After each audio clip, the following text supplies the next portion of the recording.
They say the left hand, it drop mountains. They say the right hand, be slaying dragons. The untouchable True School Sports Empire proudly presents something the boxing games are missing. Hey, what's going on? It's your boy BT, and I came here to talk some boxing with the thousands of True School Sports subscribers. All right, let's go ahead and talk some Brian Norman Jr., you know, the mouth of the South. The South got something to say about boxing. Let's talk about beating on the storm because, you know, he is. I still do use Brian Norman Jr. as the intro for my channel. He's still one of my favorite active fighters in the fight game today. And there's a lot of intriguing things to talk about Brian Norman Jr. So this would be a bit of a two-parter, right? This would be a two-part video, guys. So I'll timestamp it so you can see what you want to see. But, you know, the first bit of news with Brian Norman Jr., number one, he's been in Houston out there training with Ronnie Shields. Now, I don't know if Ronnie Shields is going to be his trainer, you know, because he's kind of been everywhere. He's been with Derek James. Now he's with Ronnie Shields. So maybe he's just trying to feel everything out and figure out the route he wants to go. But you know, Ronnie Shields is a good coach. Ronnie Shields has a long history, and let's just say, right, let's just pretend for the sake of this video that Ronnie Shields is going to be the guy for Brian Norman Jr. moving forward. Well, a lot of the same things that I said about Derek James, I think also apply to Ronnie Shields when I made my video about Derek James and Norman. Ronnie Shields, when you look at the kind of fighters he trains or how they fight, I should say, like, look at a guy like Jamal Charlo. They do a great job of keeping things nice and long and patient and professional on the outside with that lead hand control. And so I think for Norman, that's going to be the thing that Ronnie Shields really looks to implement into his style, is that lead hand control, and, you know, making the lead left hand his jab, and everything he does off of it the key that opens up all his power punches, like the big left hook, like the sledgehammer right hand. And so I just think, if anything, Ronnie Shields is going to add a lot of maturity to the Brian Norman Jr. style, even more than I think a Derek James would, because I feel like when you look at a lot of the Ronnie Shields fighters over the years, they tend to be very mature type of fighters. And I think right now that's what his career needs. We know he's athletic. We know he can punch. We know he's one of the probably one of the most explosive fighters in and around these weights, right? That's why I won knockout of the year against Jin Suzuki. So there's a lot to potential to be had there with Brian Norman Jr. And I just think for him, it's all about, you know, just adding and not trying to reinvent the wheel with him, because he didn't become champion on accident. And contrary to what people may say, even Devin Haney, what he said, he didn't become champion just because of Top Ranks matchmakers.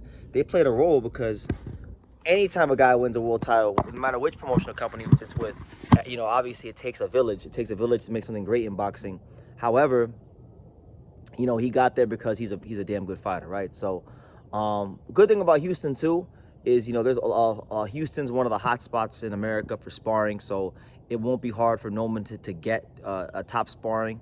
Like, for example, Shakur Stevenson is a guy that trains out of that James Prince boxing gym over there in Houston. And although Shakur Stevenson isn't a welterweight, that's someone that, you know, I'm sure since Norman is down there, he can go get in touch with and go learn some things off Shakur. Go, you know, he's in the same gym with Jamal Charlo, who's got one of the best jabs in boxing. He can learn things off of him. So I think it's not even just about the trainer. I think also it's about the location of where he's at. He can go out and find a lot of great guys to learn off of who do things at a higher level than he does, that can make him, you know, a higher level fighter. So I'm not sure if that's his trainer. You know, maybe he's shopping around. I don't know, but it's good to see Beating on the Storm working, and I'm still rooting for him, and I want to see him still be a factor in this welterweight division as we progress forward. So that's one part of the video. The other part of the video is that, you know, Brian Norman Jr., for those that know, for those that don't know, let me be the first to inform you if you don't know, you know, he did start his own promotional company in conjunction with Jolene Mizone, who has been in the boxing game for a long time, going back to the days of Arturo Gatti and things like that. You know, she works for Brian Norman Jr. with Adrian Clark for Fighters First Management. However, Brian Norman announced, when Brian Norman won his award for Knockout of the Year at the Ring Magazine Awards for his knockout of Jin Suzuki, he announced that he was starting his own promotional company called Throwback Boxing Promotions, which by the way, I think that's an awesome name. So credit to him, credit to him. And if he didn't get that name himself, then credit to them as well, because I like that name a lot. But he's starting his own promotional company.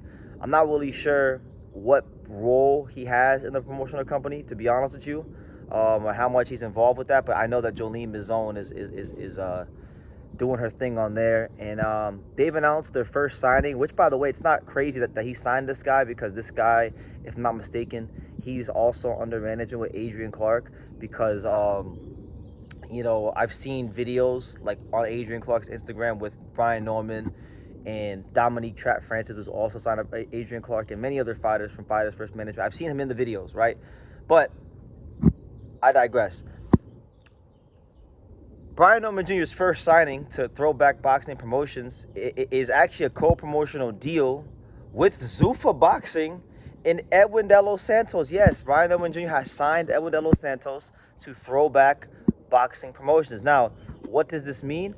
I'm honestly, I don't entirely know. I'm not entirely sure what it all means in the grand scheme of things.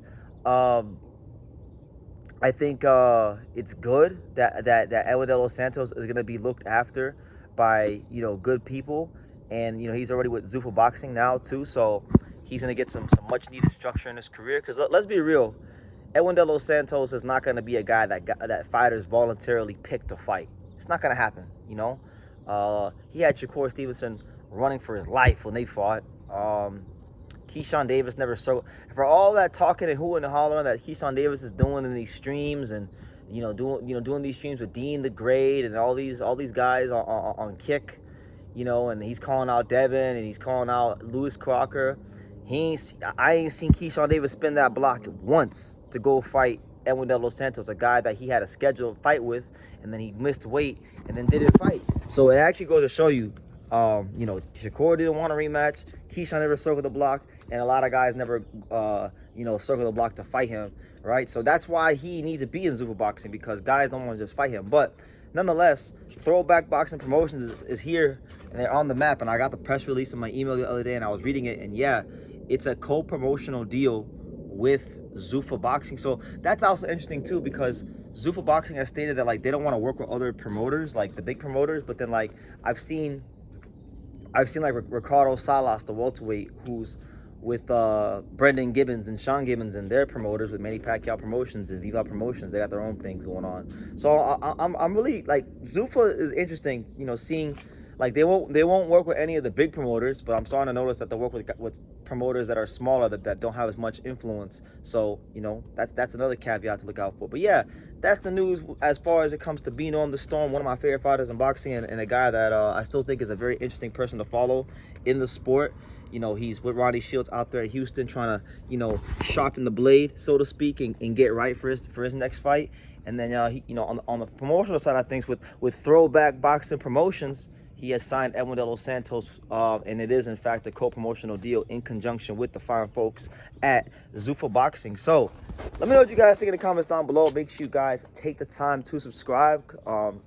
Like I say in every single one of these videos, you can love me or you can hate me, but I'm just a kid from Daniel. So until next time, take care, guys. Thank you for watching True School Sports. Thank you for watching another video on the untouchable True School Sports Empire, the home of boxing. We're on the road to 100,000 subscribers, guys. So help us keep being great. Help us keep pushing out that real boxing content for the fine folks all around the world. And make sure you jab, you hook, you Mike Tyson, you Mayweather that subscribe button. Pops, show them how do they gotta hit the subscribe button. Pop, pop, pop.